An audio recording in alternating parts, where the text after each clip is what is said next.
Olha a situação atual do governo dos Estados Unidos. Pensa só.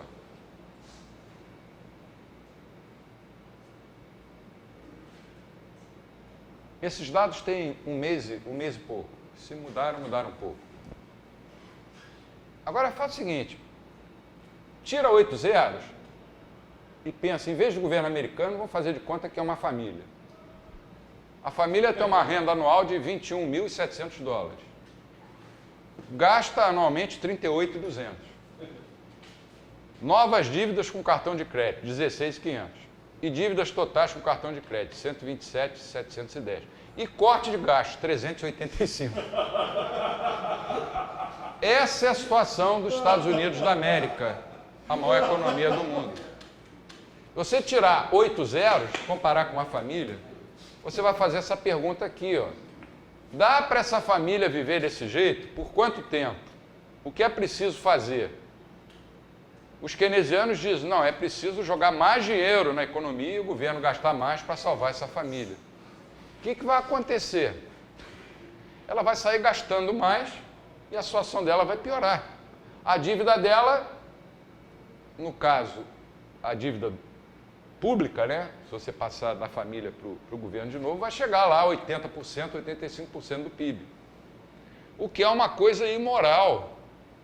Uma dívida desse tamanho, não é só pelo valor alto, não. O que significa a dívida pública? É que você está deixando para a geração futura o pagamento de uma dívida que você está contraindo hoje. Você está deixando para os filhos e netos, bisnetos, tataranetos, uma irresponsabilidade sua. Isso é imoral. Além de, tecnicamente, não resolver a situação. Por quanto tempo dá para essa família viver desse jeito? Tem um cunhado rico. Durante algum tempo, o cunhado chinês, tem um cunhado chinês rico que vai lá, compra, te dá uma ajudinha. Você sabia que o Fed foi criado em 1913, né? Começou em 1914. $1 de 1800 equivalia a $1 de 1913. $1 de 2011 equivale a 3 centésimos de $1 de 1913. Isso é com dólar. Se eu colocar o real aí a gente vai morrer de rir aqui ou de chorar. Professor, quanto o senhor acha que a massa em dólar no mundo hoje deve ter, digamos assim, dinheiro falsificado em dólar hoje, rodando pelo mundo? O pessoal aceitando, achando que é tudo igual. Não sei. Dinheiro falsificado, eu só sei aquele que eu rasguei anteontem. Foi uma nota de $100, uma de R$100, uma de 50, uma de 20. Isso eu me lembro bem. Mas eram todos... Eram cenográficos. Eu digo assim, oficializando pelo governo. É uma quantidade fantástica de dólares espalhados pelo mundo. Tem batata demais em relação a caviar. O preço relativo da batata tende a cair. Viva o Mises. Você não acha que tem alguma coisa de errado com o Fed e os bancos centrais em geral? Pô, criaram um banco central. $1 antes de haver o Banco Central valia o que valia 100 anos antes. Mais ou menos 100 anos antes. E hoje, quase 100 anos depois, vale 3 centésimos. O que esse Banco Central fez durante um século, a não ser desvalorizar a moeda deles? E olha que eu estou falando da maior economia do mundo.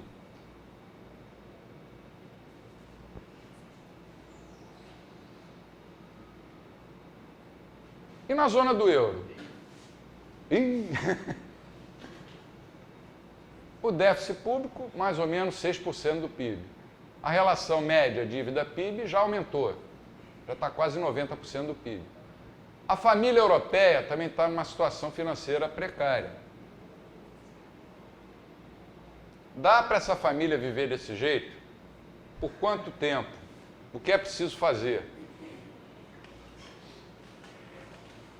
Os taxpayers alemães estarão dispostos a ajudar governos como Grécia, Espanha, Itália e Portugal? Tudo bem, é uma União Europeia, mas você tem países. Um alemão é um alemão, um italiano é um italiano, um grego é um grego. Ele não vai pensar na União Europeia, ele vai pensar nele. Eu vou aceitar que a ministra Angela Merkel coloque um imposto que eu vou ter que pagar para salvar o governo grego ou de qualquer outro lugar que tenha cometido loucuras no passado, ou português ou italiano. O que é preciso fazer? Os economistas austríacos têm a solução. Nada de política fiscal, de política monetária, cortar gastos, reduzir o tamanho do Estado e mexer, que a gente vai discutir depois, com o sistema monetário. De que forma a gente vai também discutir depois. Olha as terapias das escolas econômicas para a crise. Olha o comportamento da taxa de juros fixada pelo Banco Central desse senhor aí. Olha aqui, 2000, depois subiu um pouco, chegou a 5, e olha onde está hoje. Essa área cinzenta é a crise. Que ano que o Volcker era o Volcker ali, né? Aquele picão ali. 1980, mas ele foi o Volcker. Ali atrás era o Volcker. Aqui foi a crise que arrebentou com a economia brasileira, no governo Ronald Reagan. A taxa chegou a 18%. E a nossa dívida externa explodiu. Isso foi em 1980. Teve o choque de juros e outro choque do petróleo. Aí que o Brasil se convenceu que não era uma ilha de prosperidade, um oceano de depressão. Mas olha só as taxas de juros, onde é que andavam. Quer dizer, a economia é imune a qualquer crise. É New Economics, né? A nova economia, New Economy. Olha a taxa de juros, dá uma voltada na beira. Olha só, nunca teve tão baixa. Nunca. Quer dizer, nunca teve pelo menos... Hoje está zero. Desde que fizeram o tempo. Zero. E na Europa a situação não é muito diferente. A taxa LIBOR de Londres, né? Em 2000, era uma festa, a União Europeia está arrebentando, Espanha está crescendo, Portugal, Itália, Grécia, para não falar da Alemanha, da França. E eles deram um pequeno aperto aqui e depois afrouxaram de novo. Baixou hoje 1%. E o expansionismo fiscal e monetário nos Estados Unidos e na Europa? Olha a base monetária americana. Você olha para esse gráfico, você toma um susto, né?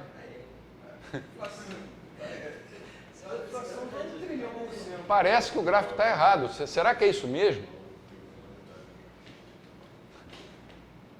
Isso é aplicação de quê? Do paradigma monetarista.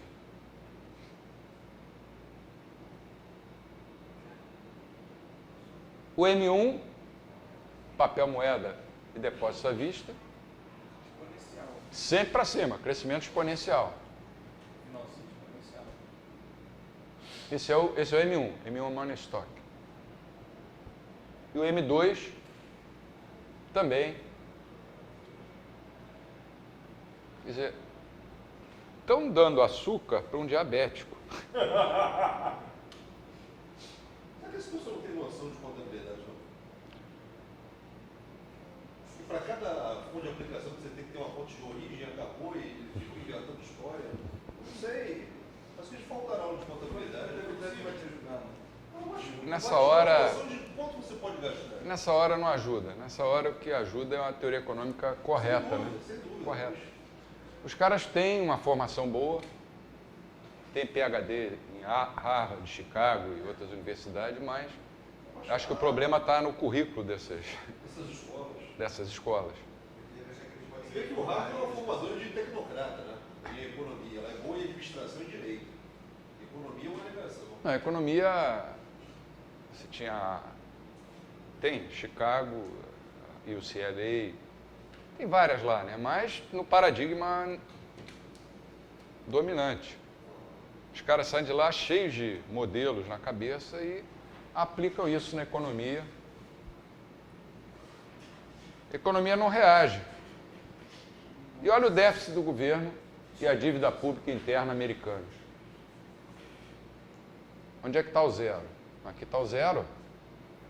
Olha só, veio mais ou menos equilibrado até 1970, depois, nesse período aqui, teve um... Quem era o presidente aqui? O Clinton? Clinton. E depois? Até falou que era um problema para eles ter o superávit. Aqui tem milhões de dólares, tinha essa porcentagem do PIB. Está em milhões de dólares. Eu estou achando que está muito pior do que a Segunda Guerra, né? Mas é porque o problema da energia. Aqui na guerra você vê só uma pequena, né? Tem a inflação toda acumulada. É. Aumenta a volatilidade. E a dívida pública federal? 14 trilhões e não sei quantos bilhões de dólares. Dá para viver assim? 14 trilhões. Antes do Bush, um pouquinho antes do Bush, estavam discutindo quanto tempo que ia faltar para acabar a dívida americana, fazer um mega superávit. Olha como é que está. Eles são sorte que eles são netos de um avô rico, né? Eles não podem fazer esses abusos aí até... Ainda dá para eles Exatamente. queimarem gordura algum tempo. Forma da economia da Suécia. Mas chega uma hora como... Um bem-estar social. É. Eles eram ricos pra caramba, eles não condições de fazer É. aquilo. O garçom vai apresentar a conta. Cara, tá ali, 14 trilhões 271 bilhões de Nos dólares. 80 estava 9 trilhões. Isso dá quantos Brasis? Qual é o nosso PIB? O nosso PIB é 3 alguma coisa. 4 Brasis. Quem vai pagar essa conta? A geração atual não vai ser. Vão ser os filhos? Será que os filhos vão continuar sendo educados nessa tradição e vão deixar para os netos, em vez de 14 trilhões, vão deixar 28? Ou 50 trilhões. Pela projeção aí, não sei, né?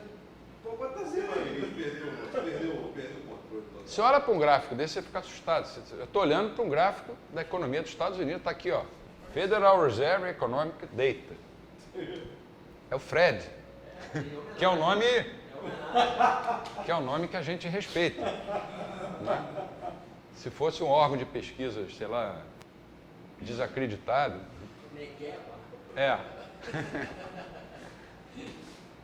Isso é profundamente imoral. Vai contra toda a história dos Estados Unidos, que desde as 13 colônias sempre foi uma sociedade moralista, no seguinte sentido: poupar, gastar pouco e investir no longo prazo, por isso que eles cresceram. Como diria o Ron Paul, os founders estariam envergonhados. Envergonhados. Mas talvez eles dissessem, é melhor deixar as 13 colônias e não vamos fundar nada, porque... Apesar dessas políticas expansionistas, as taxas de desemprego vêm aumentando desde a explosão da bolha imobiliária de 2008. A projeção até 2020 ali. Saúde, Desculpa. falei parar de fumar. Essas coisas me dão alergia. É claro que isso aqui é uma projeção, eu não acredito nessa projeção de jeito nenhum.